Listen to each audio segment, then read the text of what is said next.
حضور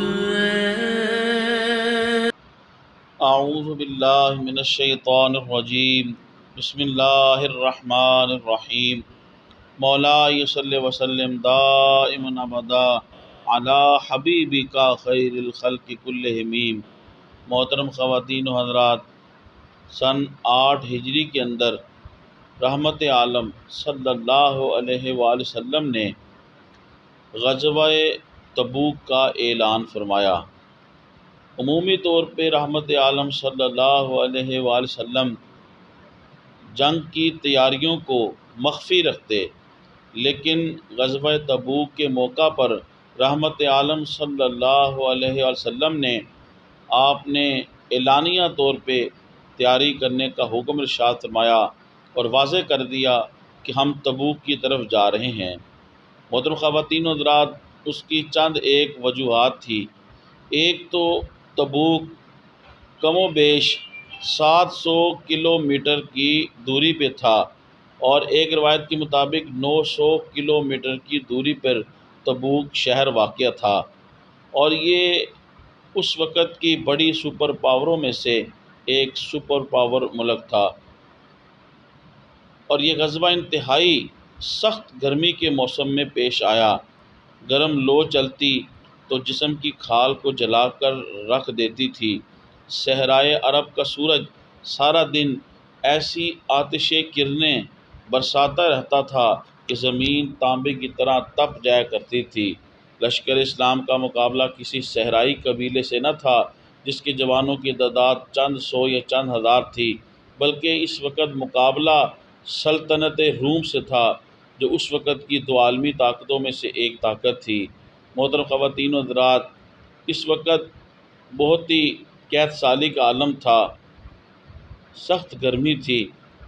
رحمت عالم صلی اللہ علیہ وآلہ وسلم نے جب غزوہ تبوک کا ارادہ فرمایا، غزوہ تبوک کے اسباب میں سے چند ایک باتیں سماعت کیجیے۔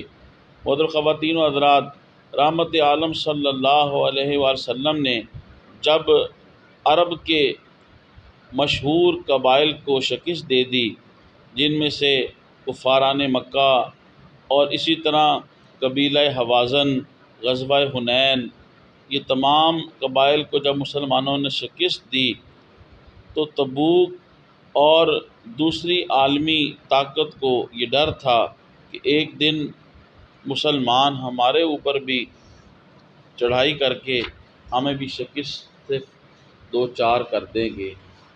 اس کے علاوہ بھی انہیں اپنی تجارتی قافلوں کے حوالے سے بھی پریشانیاں لاحق تھیں۔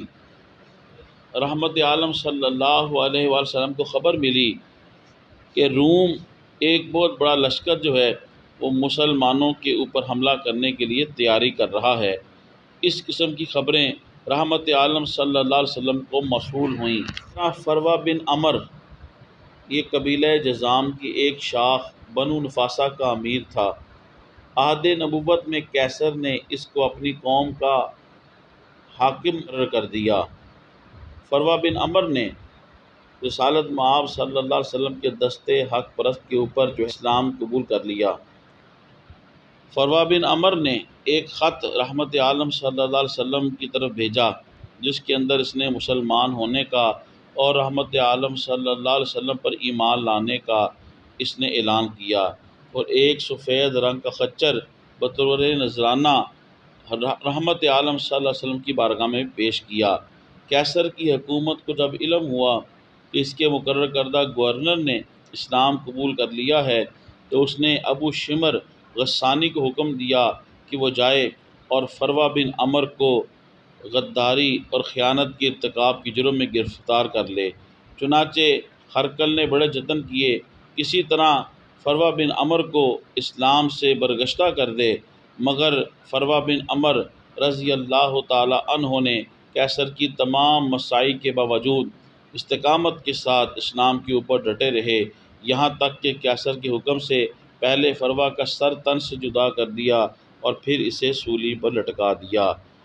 فروہ کی شہادت کا حادثہ کوئی معمولی حادثہ نہ تھا، چنانچہ یہ تمام صورتحال کے پیش نظر رحمت عالم صلی اللہ علیہ وسلم نے تبوک کی طرف جہاد کرنے کا ارادہ فرمایا، اور مسلمانوں کو اعلان فرما دیا۔ رحمت عالم صلی اللہ علیہ وآلہ وسلم نے، اور تبوک کا سفر جو ہے مسافت بہت طویل تھی، شدید گرمی کا موسم تھا، اور جس دشمن سے نبرد آزما ہونے کا ارادہ تھا اس دشمن کی تعداد بھی بہت زیادہ تھی، لیکن بقول شاعر مسلمانوں کی یہ کیفیت تھی جو مخلص صحابہ کرام تھے، یہ غازی یہ تیرے پر اسرار بندے، جنہیں تو نے بخشا ہے ذوق خدائی، دو نیم ان کی ٹھوکر سے صحرا و دریا، سمٹ کر پہاڑ ان کی ہیبت سے رائی، دو عالم سے کرتی ہے بیگانہ دل کو، عجب چیز ہے لذت آشنائی، شہادت ہے مطلوب و مقصود مومن، نہ مال غنیمت نہ کشور کشائی۔ تو صحابہ کرام رضوان اللہ علیہ مجمعین کی مقدس جماعت تیاری میں مصروف ہو گئی۔ جب رسالت مآب صلی اللہ علیہ وسلم نے جہاد کے لیے مال خرچ کرنے کی ترغیب دلائی تو سالار کاروان عشق و مستی، کشتہ عشق رسول، فنا فر رسول، رم شناسہ مصطفیٰ حضرت سیدنا ابوبکر صدیق رضی اللہ تعالی عنہ، آپ سارا مال اپنے گھر کے اندر جو کچھ بھی تھا وہ لے کر بارگاہ مصطفیٰ میں حاضر ہو گئے۔ رسالت مآب صلی اللہ علیہ وسلم نے پوچھا گھر کے لیے کیا چھوڑ کے آئے ہو؟ تو رسالت مآب صلی اللہ علیہ وسلم کے اس غلام نے عرض کیا، یا رسول اللہ صلی اللہ علیہ وآلہ وسلم، میں گھر میں اللہ اور اس کا رسول چھوڑ آیا ہوں۔ چنانچہ یہاں پر اقبال نے کہا، اتنے میں وہ رفیق نبوت بھی آ گیا، جس سے بنائے عشق و محبت ہے استوار، لے آیا اپنے ساتھ وہ مرد وفا سرشت، ہر چیز جس سے چشم جہاں میں ہو اعتبار، بولے حضور چاہیے فکر عیال بھی، کہنے لگا وہ عشق و محبت کا رازدار، اے تجھ سے دیدائے میں انجم فروغ گیر، اے تیری ذات باعث تکوین روزگار، پروانے کو چراغ ہے بلبل کو پھول بس، صدیق کے لیے ہے خدا کا رسول بس۔ حضرت سیدنا امیر المومنین عمر بن خطاب رضی اللہ تعالی عنہ بھی تمام تر جمع پونجی کو جمع کرتے ہیں، آدھا اپنے اہل خانہ کے لیے اور آدھا مجاہدین کے لیے لے آتے ہیں۔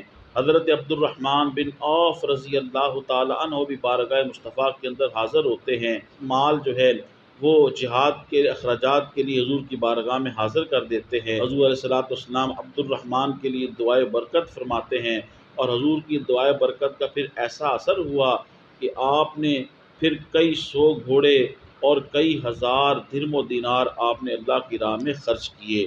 حضرت عاصم بن عدی، آپ نے کھجوروں کے 70 وسق مجاہدین کے لیے پیش کیے۔ وسق اس وزن کو کہتے ہیں جو ایک اونٹ پر لادا جاتا ہے۔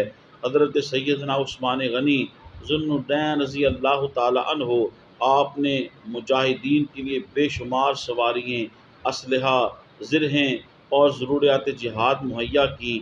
رسالت مآب صلی اللہ علیہ وسلم آپ کی سخاوت سے اتنا خوش ہوئے، حضور نے ارشاد فرمایا، اللہ عثمان سے راضی ہو جا، میں اس سے راضی ہوں، اور پھر انہیں دعاؤں سے نوازا۔ اسی طریقے سے غریب اور فقراء صحابہ وہ بھی پیچھے نہ رہے۔